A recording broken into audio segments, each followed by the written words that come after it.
Mi madre me trataba como cajero automático diciendo, es tu obligación, así que cerré el grifo. Cuando sus cuentas empezaron a vencer, descubrió que el control no es amor. Nunca pensé que algún día me sentaría a escribir todo esto, pero supongo que llega un punto en el que uno se da cuenta de que algo que ha venido cargando durante años ya no es solo frustración, sino una historia completa que necesita salir del pecho. Siempre fui el hijo responsable, el que nunca daba problemas, el que trabajaba desde joven, el que resolvía todo. Y mi madre se acostumbró a tratarme como si esa responsabilidad fuera un contrato de por vida que yo había firmado sin saberlo. Desde que cumplí la mayoría de edad, cada caída, cada atraso, cada emergencia suya se convirtió automáticamente en algo que yo debía solucionar. Al principio lo hacía sin cuestionarlo mucho, porque crecí escuchando que la familia se ayuda y que uno no abandona a su sangre, pero con el tiempo entendí que aquello no era apoyo mutuo, sino una relación completamente inclinada hacia un solo lado, en la que yo siempre terminaba pagando. Todo empezó a escalar cuando conseguí mi primer trabajo estable. Fue como si de pronto mi madre hubiera desbloqueado un nuevo nivel de exigencias.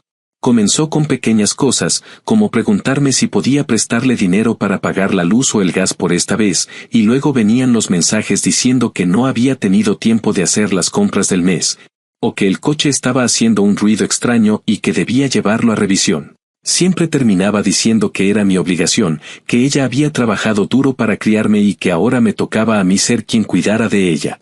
Era una frase fuerte, cargada de culpa, y yo, idiota, siempre cedía. No quería ser catalogado como un mal hijo, así que me dejaba manipular una y otra vez. La situación empeoró mucho cuando logré comprar mi primera casa. Vivía en un apartamento pequeño y tenía todo bajo control, pero en cuanto firmé la hipoteca, mi madre empezó a comportarse como si la casa también fuera suya. Lo primero fue que sin decirme nada comenzó a poner mi dirección como suya. El correo empezó a llenarse de sobres dirigidos a ella, cuentas atrasadas, avisos de compañía telefónica, incluso cartas de agencias de cobro. La primera vez que vi uno pensé que se habían equivocado, pero cuando llegó el segundo, el tercero y el cuarto entendí que no había ningún error. Ella lo había hecho deliberadamente. Cuando la confronté, simplemente levantó los hombros y me dijo que le resultaba más práctico y que así yo podía ayudarla a estar al día. Ahí fue cuando algo dentro de mí empezó a molestarse de verdad. No era solo el dinero, era la invasión, la falta total de respeto por mi espacio, por mis límites, por mi vida adulta. Pero cuando intenté hablar con ella, la conversación terminó en un berrinche monumental. Se puso a llorar, diciendo que la estaba abandonando, que cómo era posible que la tratara así después de todo lo que me había dado, que ella nunca me dejaría sin apoyo si yo la necesitara. Yo le respondí que la había ayudado durante años y que solo quería que se hiciera cargo de sus responsabilidades, pero ella reaccionó como si le hubiera dicho que la odiaba. Me soltó un discurso eterno sobre lo ingrato que era, sobre cómo había sacrificado todo por mí y que ahora, en sus palabras textuales, era mi turno de regresarle algo. Decidí que ya no iba a pagar nada más. Cerré el grifo. Le dije que no cubriría ni un solo recibo adicional, ni un arreglo del coche, ni compras, ni nada. Mi casa ya no iba a ser su refugio financiero. Ella reaccionó peor de lo que esperaba. Me dijo que era egoísta, frío, poco hombre, que era una vergüenza como hijo. Pasaron pocos días hasta que llegó la primera consecuencia, le cortaron la electricidad. Luego el agua. Luego el teléfono. Cada vez que pasaba algo, me llamaba llorando o dejaba mensajes indignados, diciéndome que la estaba condenando, que la estaba dejando morir sola, que era mi responsabilidad impedir que eso ocurriera. Ya no eran peticiones, eran órdenes disfrazadas de chantaje. Mientras eso pasaba, yo intentaba mantenerme firme, pero la culpa se me arrastraba por dentro como un animal hambriento. Siempre pensamos que nuestra madre será la persona que más nos quiere en el mundo, y aceptar la idea de que alguien que debería cuidarnos puede también aprovecharse de nosotros es una de esas verdades que cuestan digerir. Pero lo más duro llegó un día que encontré un aviso de deuda más detallado, dirigido a mí, con mi nombre completo y mi número de seguro social. Era una cuenta de una tarjeta de crédito que yo no había abierto nunca. Al principio pensé que quizá era un error del banco, pero la sensación en mi estómago me dijo que no era un error, y que la explicación era mucho más sencilla y dolorosa. Cuando la enfrenté, su respuesta fue una mezcla de descaro y condescendencia. Dijo exactamente que solo había abierto la tarjeta para emergencias, que yo ganaba más que ella y que no debía ser tan dramático. Fue el instante exacto en el que comprendí que todo lo que había estado haciendo durante años no era por cariño o necesidad legítima, sino por costumbre, control y comodidad. Para ella yo no era su hijo adulto con vida propia, era una fuente inagotable de dinero y estabilidad emocional. Ese día no pasó nada más hacia afuera, pero por dentro sentí que el vínculo se rompía. No de un portazo, sino como cuando una cuerda se desgasta y finalmente revienta sin ruido, dejando un silencio extraño detrás. No sé qué vaya a pasar después, pero lo único que tengo claro es que no pienso seguir viviendo según sus reglas ni pagando por decisiones de las que no fui parte. Y aunque me duela admitirlo, también sé que no puedo seguir fingiendo que esto es normal. Porque no lo es. Nunca lo fue. Actualización 1. Pasaron unos cuantos días después de que descubrí lo de la tarjeta de crédito abierta a mi nombre, aunque a mí me parecieron semanas enteras porque cada hora era una mezcla de enojo, cansancio y esa sensación pegajosa de traición que se queda en el pecho incluso cuando intentas distraerte con cualquier cosa. Yo ya había congelado mi crédito y enviado toda la documentación necesaria para disputar los cargos, pero aún así me quedé con la paranoia constante de que podía haber algo más por ahí. Algún otro detalle que yo no hubiera visto, otro movimiento que mi madre hubiera hecho sin que yo me diera cuenta. Esa incertidumbre me puso alerta de una forma en la que no había estado nunca. Cada carta que llegaba al buzón, cada notificación del banco en el teléfono, cada llamada desconocida me sacudía como un mal presentimiento. Y lo peor era que no podía relajarme porque sabía que todo eso tenía una fuente clara, mi propia madre. El primer salto de tiempo grande ocurrió más o menos 2 semanas después de haberle dicho que ya no pagaría ni un centavo más y de haber iniciado el proceso del fraude. Durante ese periodo, ella estuvo intermitente. Algunos días me mandaba mensajes melosos diciendo que era su hijo y que deberíamos hablar para arreglar las cosas, y otros días me enviaba audios interminables acusándome de ser un ingrato, de haberla dejado sola, de no actuar como un buen hombre. Cada vez que escuchaba su voz sentía un cansancio distinto, como si la energía se me fuera drenando segundo a segundo. Sabía que estaba intentando manipularme otra vez, pero conocer la estrategia no la hacía más fácil de soportar. Aún así, me mantuve firme, no contesté más mensajes y solo abría los audios para tener registro de todo por si las cosas escalaban, que en el fondo sabía que era cuestión de tiempo. El aviso de corte de electricidad fue el primero en llegar. Lo encontré una mañana entre la publicidad y las cartas del banco. Estaba dirigido a ella, pero como había puesto mi dirección, terminó llegando a mi casa. Lo miré largo rato sin decidir si debía llamarle o simplemente tirarlo a la basura. Finalmente lo dejé sobre la mesa sin tocarlo más, pero en cuanto lo vi ahí, con ese tono amenazante de servicio a punto de ser suspendido, entendí que ella ya no tenía cómo sostenerse. Esa misma tarde me mandó el primer mensaje de verdadero pánico. Decía que se le había ido la luz, que no podía cocinar, que no tenía cómo cargar el teléfono y que la culpa era completamente mía. Insistía una y otra vez en que yo debía hacerme responsable, porque, según ella, así funcionaban las familias. Yo no respondí. Pensé que si lo hacía, aunque fuera para defenderme, le estaría abriendo la puerta para volver a engancharme emocionalmente. Unos días después llegó el aviso del agua. Luego el de la compañía de teléfono. Cada carta era como un recordatorio de que había soltado algo que ella llevaba toda la vida esperando que yo cargara. Y a cada una le seguía un estallido suyo. Algunas noches dejé el teléfono en silencio porque sabía que iban a llegar mensajes de ella llorando, diciéndome que era un monstruo, que no sabía el daño que estaba causando, que si algo le pasaba sería por mi culpa. En otras ocasiones cambiaba el discurso y decía que yo estaba siendo influenciado por gente que no quería nuestro bienestar. No sé quién según ella estaba metiéndome ideas en la cabeza, pero la narrativa de que yo era incapaz de tomar mis propias decisiones siempre le venía bien. La situación llegó a un punto más alto cuando una tarde se presentó sin avisar. Yo estaba trabajando desde casa, intentando concentrarme, cuando escuché un golpeteo insistente en la puerta principal.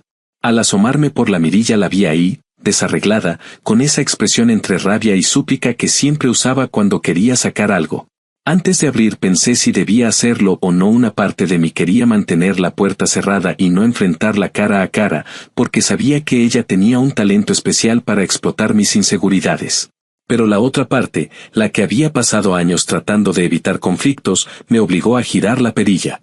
Apenas abrí, ella empezó a hablar sin respirar. Dijo que necesitaba entrar porque era una emergencia, que no tenía luz, que la comida del refrigerador se le había echado a perder, que había pasado la noche llorando, que yo debería avergonzarme por permitir algo así, que ningún hijo en el mundo hacía lo que yo estaba haciendo. No me dio espacio para responder. Había un ritmo frenético en su voz, como si temiera que si se callaba un segundo yo pudiera pensar con claridad. Cuando intenté decirle que no podía ayudarla, me interrumpió y dijo que no se trataba de ayudar, sino de cumplir con mis obligaciones. Yo le dije que ya no era un niño y que ella debía hacerse cargo de sus propias decisiones. En cuanto escuchó eso, cambió el tono por completo. Me dijo que yo hablaba así porque siempre había sido egoísta, que nunca había apreciado sus sacrificios y que ahora estaba mostrando mi verdadera cara. Me culpó por la pérdida de los servicios, como si yo hubiera ido personalmente a desconectarle el medidor.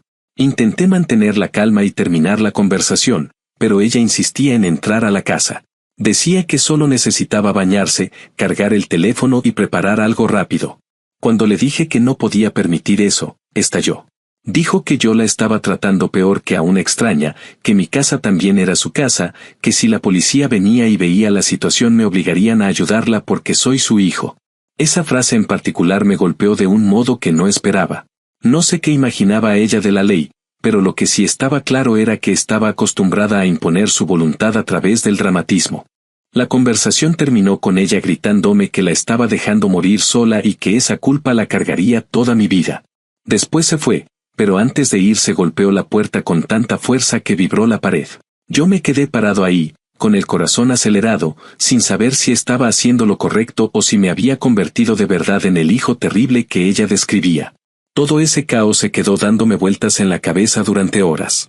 No pude regresar al trabajo ese día y pasé la tarde revisando los documentos del banco, las cartas, los mensajes, todo en un intento torpe de recordar por qué estaba poniendo límites en primer lugar. Fue entonces que entendí que no existía forma en la que ella aceptara un no sin convertirlo en un ataque personal. Con el paso de los días, sus intentos por contactarme siguieron, pero empezaron a transformarse. Pasó de gritarme a hacerse la víctima de una manera casi meticulosa, como si estuviera construyendo un caso en mi contra. Me decía que la gente comentaba que yo la había abandonado, que mis tíos estaban horrorizados con mi comportamiento, que ella nunca hubiera esperado algo así de mí.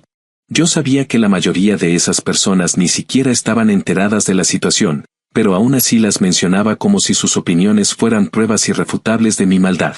Lo que realmente marcó el cierre de ese periodo fue una llamada del banco notificándome que la investigación por fraude avanzaba y que necesitaban algunos datos adicionales. Mientras la representante hablaba, yo pensaba en cómo mi madre había llegado al punto de ponerme en una situación así sin siquiera titubear, y me di cuenta de que si no ponía distancia de verdad, si no dejaba de responder emocionalmente, iba a seguir atrapado en un ciclo que no tenía final. Esa llamada, por absurda que parezca, fue como una especie de confirmación externa de que lo que estaba haciendo tenía sentido, que no era un capricho cruel ni un acto impulsivo, sino una acción necesaria para protegerme. A partir de ese momento dejé de sentir culpa por completo. No porque me volviera frío, sino porque comprendí que jamás iba a haber una versión de la historia en la que ella reconociera su responsabilidad. Para ella, yo siempre sería el hijo que debía cargar con todo, y cualquier intento de poner límites sería recibido como una traición. Esa claridad, aunque dura, fue el verdadero inicio del quiebre. Y de algún modo, también fue el primer paso hacia algo que nunca había tenido con ella, control sobre mi propia vida. Actualización 2. Había pasado alrededor de un mes desde aquella última vez en la que mi madre apareció en mi puerta gritando que la estaba dejando morir sola. En ese lapso, el silencio entre ambos se volvió cada vez más pesado, como si estuviéramos a la espera de un nuevo estallido que, tarde o temprano, terminaría ocurriendo. Intenté mantenerme enfocado en mi rutina, cuidando de no caer en la tentación de revisar constantemente el teléfono o de mirar por la ventana cada vez que escuchaba un coche detenerse frente a mi casa. Me repetía que tenía que seguir con mi vida y no permitir que el caos ajeno volviera a infiltrarse en mi espacio. Pero era imposible no sentir esa tensión familiar que se acumula cuando sabes que algo malo está por pasar y no tienes idea de cuándo llegará el golpe. Durante esas semanas, también fui recibiendo fragmentos de información que daban pistas de lo que se estaba gestando, mensajes indirectos de familiares lejanos preguntando si estaba seguro de lo que estaba haciendo, Comentarios pasivos sobre el estado emocional de mi madre, insinuaciones de que había sufrido demasiado y que yo estaba actuando con una dureza innecesaria. Noté que muchos parecían repetir exactamente las mismas palabras, casi como si ella hubiera distribuido un guión para generar lástima y asegurar su posición de víctima.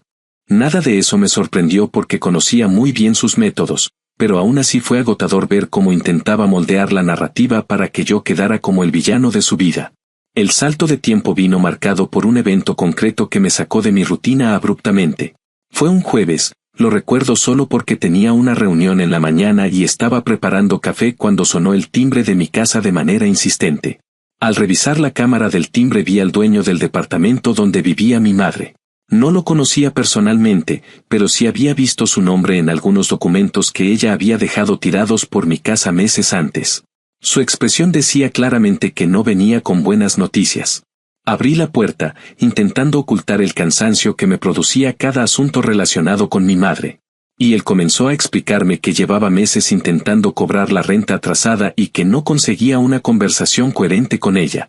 Según dijo, mi madre siempre respondía con excusas, con historias contradictorias y con promesas de pagos inexistentes. Lo último que supo fue que mi madre no había atendido ningún aviso formal y que ya se había iniciado el proceso para desalojarla. Él no estaba allí para pedirme dinero, sino para informarme que el desalojo era inminente y que, según palabras suyas, mi madre había dicho que viviría conmigo. Que yo me haría cargo porque ella lo merecía y porque yo era su hijo. Escucharlo decir eso me produjo una sensación extraña, una mezcla entre molestia y resignación amarga. Le expliqué que no tenía ninguna intención de recibirla y que no había aprobado que ella dijera algo así. El dueño simplemente asintió con el gesto de alguien acostumbrado a tratar con situaciones difíciles y se retiró. Esa conversación fue la antesala al desastre. Un par de días más tarde, mientras regresaba del supermercado, noté algo raro frente a mi casa. Una de las ventanas laterales tenía la cortina movida, como si alguien hubiera intentado mirar hacia adentro, y al acercarme vi una bolsa grande apoyada junto a la puerta trasera. No era mía. Al principio pensé que quizá alguien había dejado basura por error, pero al revisar la cámara interna encontré lo que temía: mi madre había intentado entrar usando una llave que yo no recordaba haberle dado.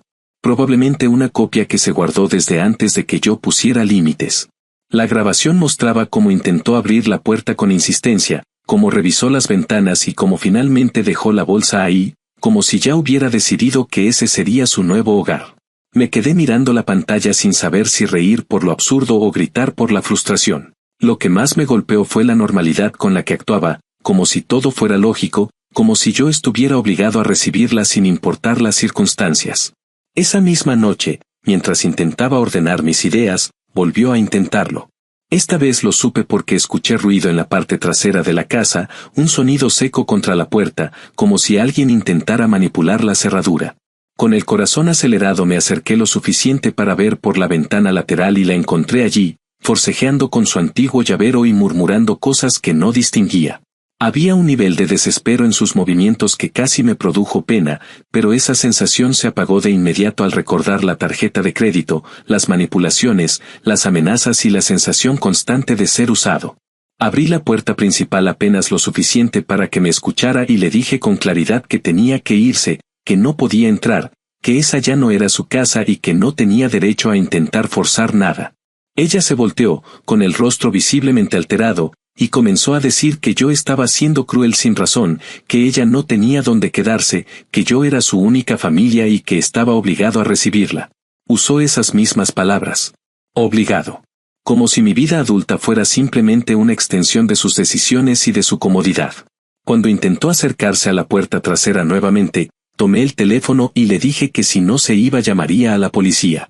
Ella respondió que yo no me atrevería, que eso sería imperdonable, que ningún hijo con corazón haría algo tan humillante contra su propia madre. En otras circunstancias quizás me habría detenido ante un discurso así, pero ya estaba cansado de vivir atrapado en su teatro emocional. Finalmente marqué al número de la policía y les expliqué que una persona estaba intentando entrar a mi propiedad sin permiso. No me sentí orgulloso ni fuerte ni valiente. Me sentí agotado, como si estuviera dando un paso inevitable que llevaba años posponiendo.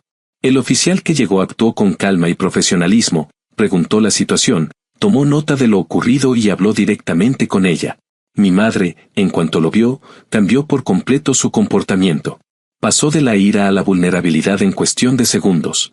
Le dijo que solo intentaba entrar porque su hijo la había abandonado y que necesitaba un lugar donde quedarse, que la estaba rechazando sin motivo y que ella solo necesitaba un techo por un par de días. El oficial escuchó pacientemente, pero dejó claro que yo tenía derecho a decidir quién entraba en mi hogar y que si ella volvía a intentar ingresar sin permiso podría enfrentar consecuencias legales. Esa advertencia pareció afectarla profundamente, no porque entendiera el límite, sino porque estaba viendo que su control sobre la situación no estaba funcionando. Me lanzó una mirada que nunca voy a olvidar, una mezcla de decepción fabricada y desprecio real. Después de que el oficial la escoltara fuera de la propiedad, me quedé un largo rato mirando la puerta, sintiendo esa tensión familiar que aparece cuando sabes que algo se ha roto de manera definitiva. No sentí alivio, tampoco culpa. Solo una especie de vacío que aparece cuando finalmente aceptas quién es realmente la persona que te crió. Durante los días siguientes, algunos familiares me llamaron indignados, repitiendo sus versiones de la historia como si fueran hechos indiscutibles. Me decían que cómo era posible que llamara a la policía contra mi propia madre, que eso los tenía horrorizados. Les pregunté si alguno de ellos la recibiría en su casa y la respuesta, como era de esperarse, fue silencio. Todos tenían opiniones fuertes desde la distancia, pero ninguno estaba dispuesto a hacerse cargo de aquello que tanto defendían. Ese fue el punto donde comprendí que tenía que cortar cualquier expectativa de reconciliación inmediata.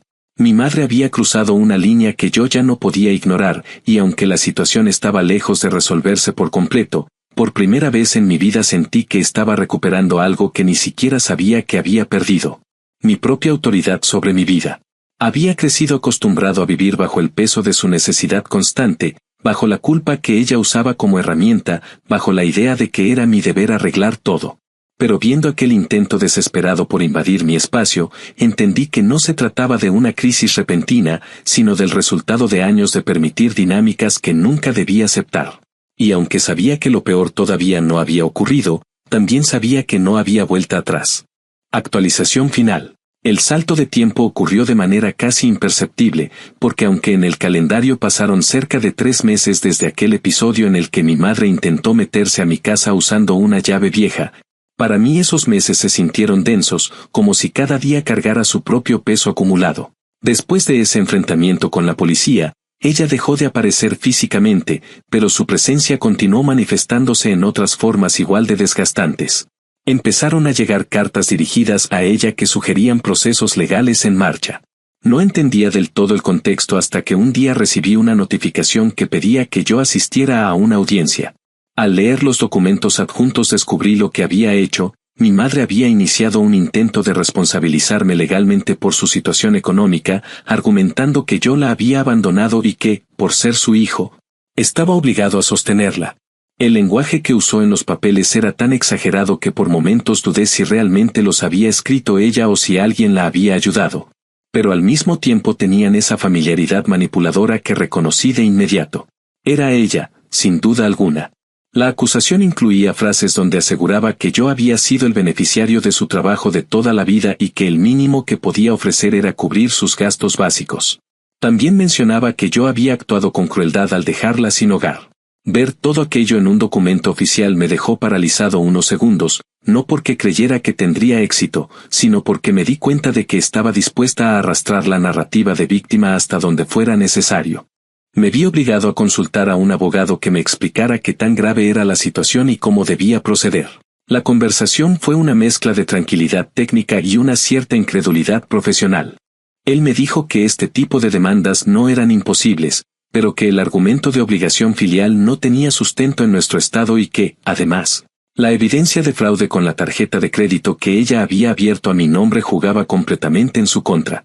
Aún así, debíamos comparecer en la audiencia para cerrar el asunto formalmente. Fue extraño ver la situación desde ojos externos, desde alguien que no conocía la historia emocional detrás, porque para mi abogado todo era simple, o había obligación legal o no, o había pruebas o no.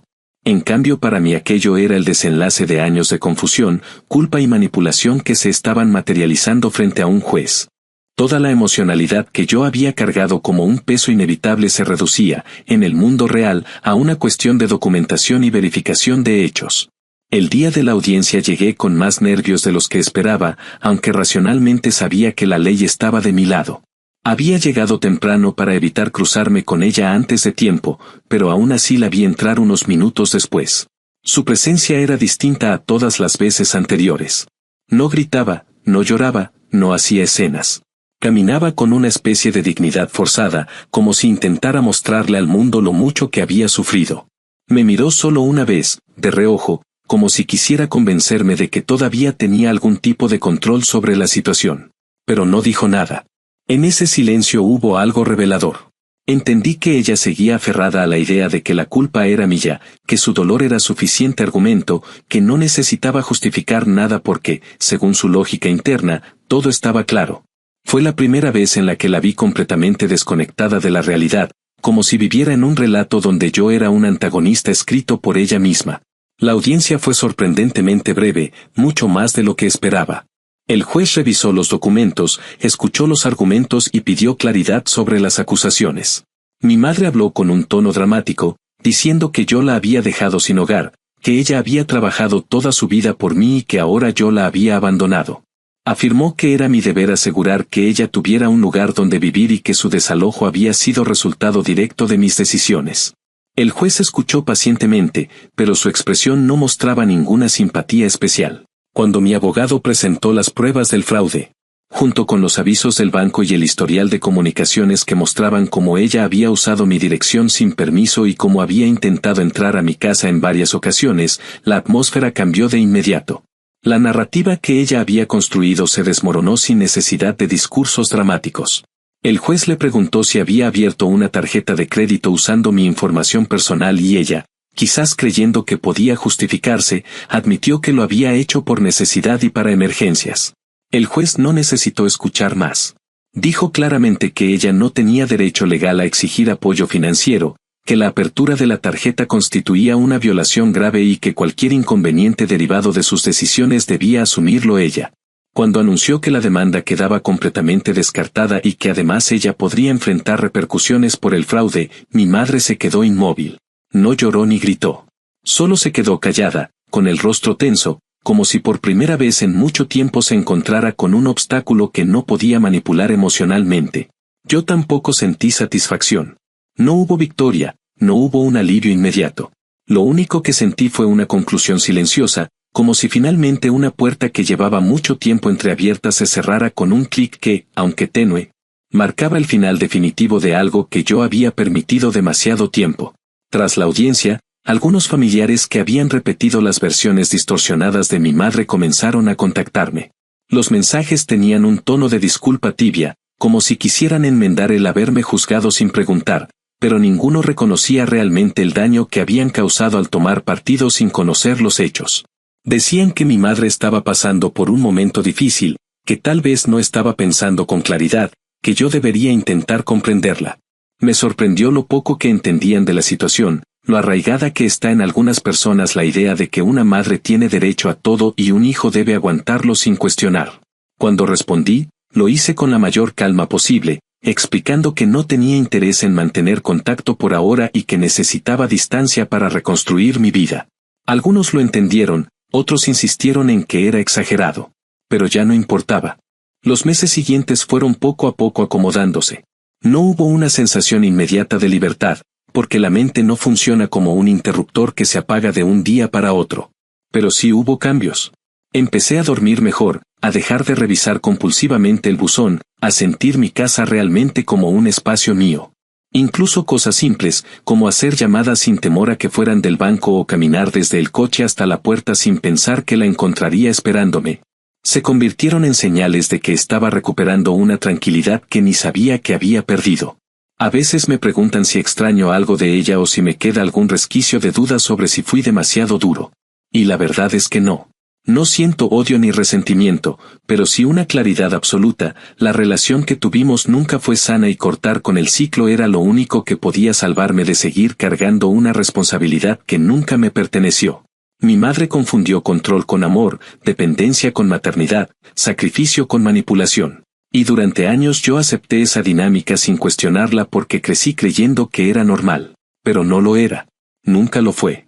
Lo más difícil fue aceptar que a veces quienes se supone que deberían cuidarnos son justamente quienes más esperan que carguemos su peso. Romper ese patrón no es fácil ni rápido, pero una vez que empiezas a ver las cosas con claridad, es imposible volver atrás. Y por primera vez, después de mucho tiempo, siento que la vida que tengo no está siendo vivida en función de otra persona, sino finalmente en función mía.